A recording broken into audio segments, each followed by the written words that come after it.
Hey, welcome back to my channel, and if you're new here, then welcome. My name is Maddie.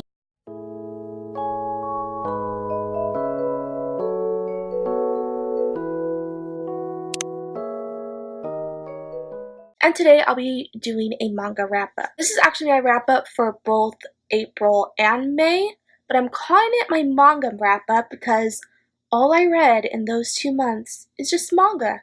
No novels, just manga. So I've definitely been in a manga mood, obviously. And I actually don't feel like I've read a lot, but in April I read 18 books, and all of them are from the Fruits Basket series, except for one of them. So it feels like I haven't read a lot, but I actually have. So let's first get into my wrap up for April. And like I mentioned, I did read Fruits Basket. This was a reread, and I have now finished off the series. I finished it in May, and I was rereading it in preparation for the remake that came out in April. I managed to finish all of the volumes in such a short amount of time. It doesn't matter how many times I reread this series, I always fly through it because I love it so much and I never get tired of it. So as for the summary of this one, I've probably explained it a lot of times, but if you're new here, I'll do it again.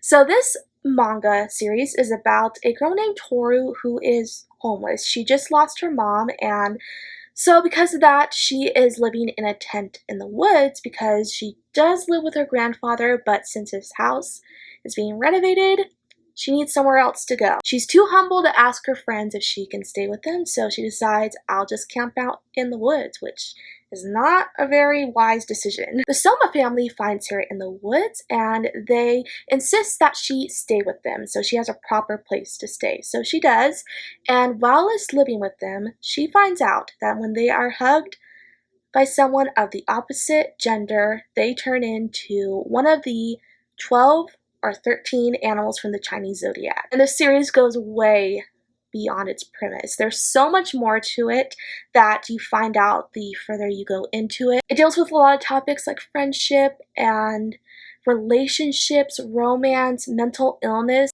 It has such beautiful life lessons in it, and I definitely think everyone should read it. The only thing though, if you are triggered by depression, anxiety, abuse, just be careful going into this series if those are topics that bother you. But if they don't, I'd really recommend for you to give it a try, and I'd also recommend to watch the new anime because it is amazing. Another manga that I started in April was Princess Jellyfish by Akiko Higashimura. I hope I'm pronouncing that right. I read the first volume to the series. This is the second volume, but I don't have the first volume. This is a library copy, so I only have the second volume library copy. But I did read the first volume. I have yet to go on to volume 2, though. I need to get on that. And honestly, since I read this one so long ago, it feels so long ago, even though it was only a little under a month and a half, I forgot a lot about it already, and that like irks me, but I do remember liking it. And I actually think I'm going to give the anime a try just because I think I'd like this one more in an anime format. And I've heard a lot of good things about the anime, so I definitely want to try it out. And the reason I picked this one up in April is because I found a manga club that is hosted by Ashley Outpaged on YouTube, and this was the pick for that club for the month of April, so I wanted to participate. So I do remember I had a good time reading this one, and it has convinced me to try out the anime, and I might like it more than the manga, we'll just see. And I gave the first volume 4 out of 5 stars. Now moving on to May. Like I mentioned, I finished off the Fruits Basket series in May, and I already talked about that, so I have 2 more series to talk about, both by the same author. Go figure. And the first one I'm going to talk about is Fruits Basket Another, which is a spin-off to the Fruits Basket series. This spin-off follows the original characters in the original series kids. All of their kids, which is just such a cool thing because it really makes this series so nostalgic because you already know the characters from the original series and you're watching their kids grow up. It's just so sweet. And the main character of this series is Sawa, and she has a lot of issues with making friends. She's had really bad experiences with friends in the past who have neglected her and told her like they don't want to hang out with her.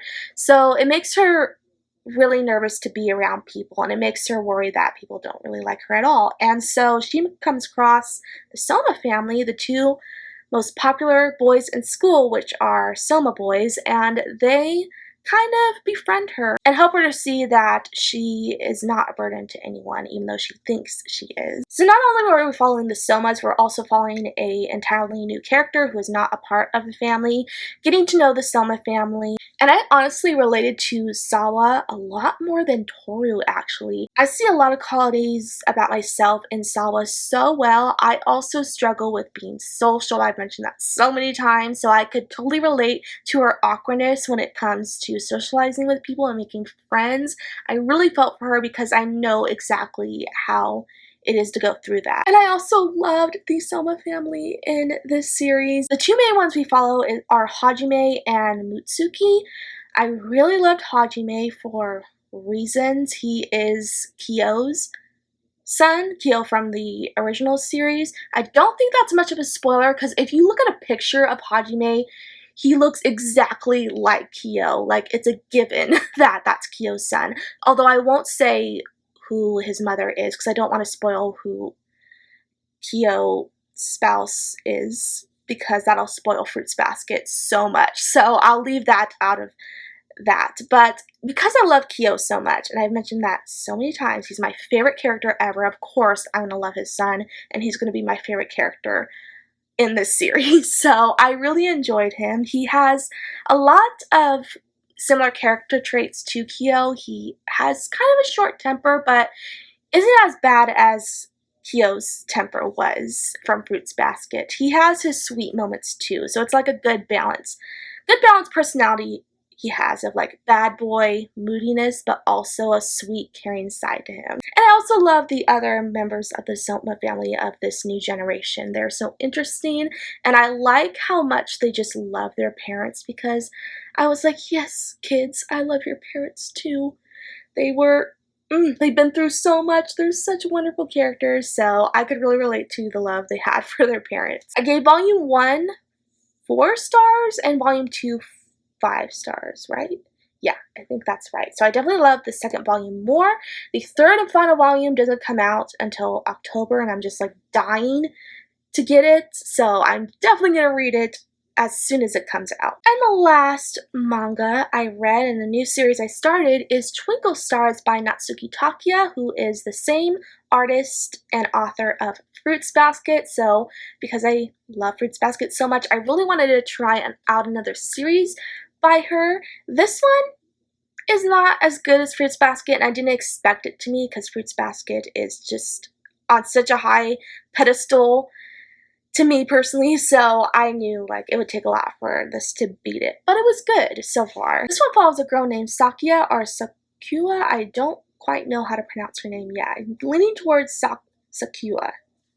Don't know. She lives with her cousin Kanade, and she's kind of had a hard upbringing. She doesn't have a great relationship with her parents, so that is why she's living with her cousin. And so it is her birthday, and this stranger ends up coming to Kanade's house to celebrate her birthday with her. And before he leaves, he tells her something that really meant a lot to her and encouraged her, and it was from that moment that she kind of fell in love with him. And so because she doesn't even know his name, doesn't know where he lives or anything like that, she goes and search for him because she's like, I have to see him again. But unfortunately, when she meets him again, things don't really go so well. This one is definitely really heavy on the romance, which I love because I love romance books, and I really want to get into more romance manga, and this one handles the romance really well. There's a lot of tension between Sakuya and this guy Chihiro that makes the relationship kind of difficult. And one thing that I like, but it's also frustrating at the same time, is that Chihiro is not an easy person to figure out. Most of the time, I don't know what he's thinking. He's very back and forth on his feelings, which is kind of annoying, but kind of cool at the same time because that makes him very unpredictable. So I like that. It's just frustrating because I wish he was a little more straightforward forward in what he's feeling because I can't quite figure him out, but I'm sure throughout the rest of the series his intentions will become more clearer. But for now, has a really rocky relationship with Sakura. I have read the first, second, and third volume, and the third volume is in the second volume, but these are bind-ups. This one has the first and second, the third and fourth. So that's why I say that, and I'm for sure going to continue reading it in the month of June.